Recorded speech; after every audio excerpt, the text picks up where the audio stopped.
Can you share one more? Oh, sure.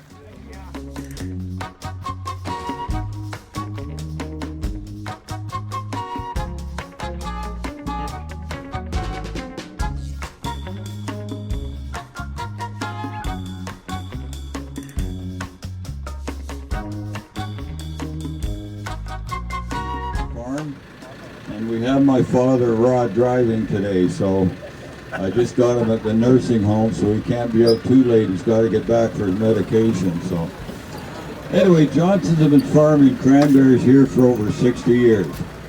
So cranberries only grow in a very unique area.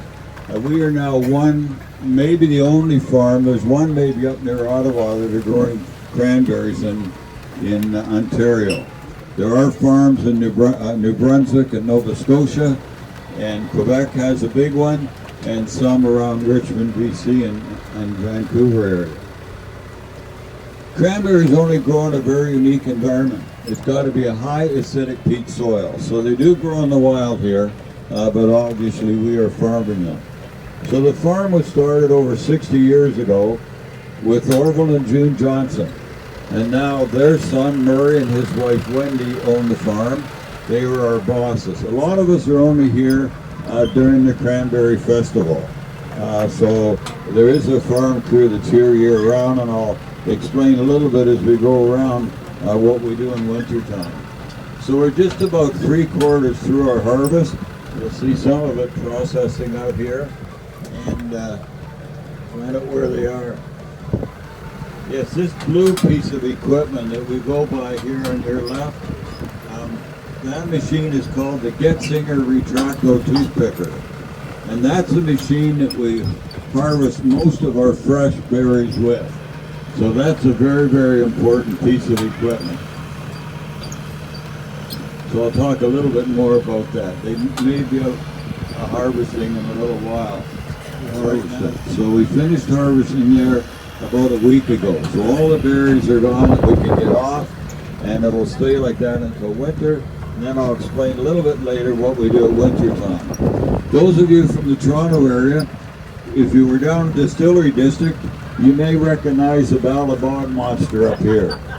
So he was in Distillery District, actually came from Reno, Nevada, and landed up here because he didn't like the high cost of housing in Toronto. So there he is. Yeah, I agree. So just a warning, that's what you look like if you don't eat cranberries. So you may want to change your diet.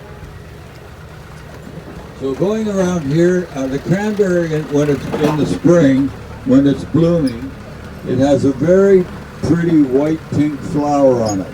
So the indigenous people thought it looked like the head of the crane, so they called it the craneberry.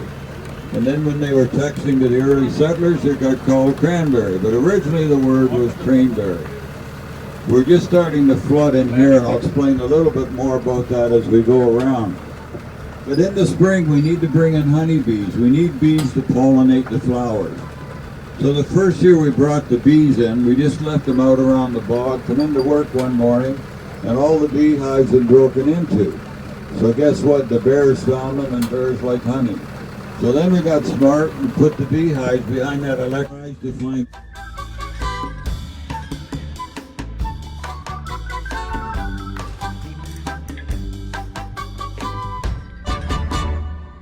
So okay, we've gone in, we got all the fruit off, we drain the water. Once we drain the water, then we wait for winter. So when winter comes, then we flood the whole farm again. The reason for that is to get ice on top of the plants.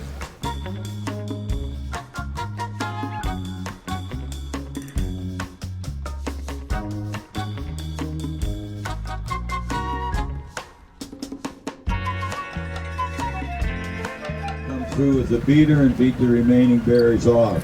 The green that you see in there with those floaters are all leaves from the cranberry plant. So when we put them up into the dryer, they get blown off and cleaned up, and then you just get fruit left.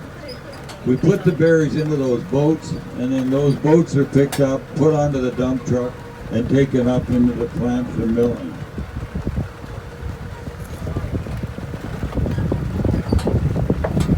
So we'll pick these berries up and then drain the water, and it'll go onto the next bog. So the other thing we do in wintertime, you may have seen up there by the store, we have a Zamboni that is now called the Cranboni. So we bring it out for ice skating.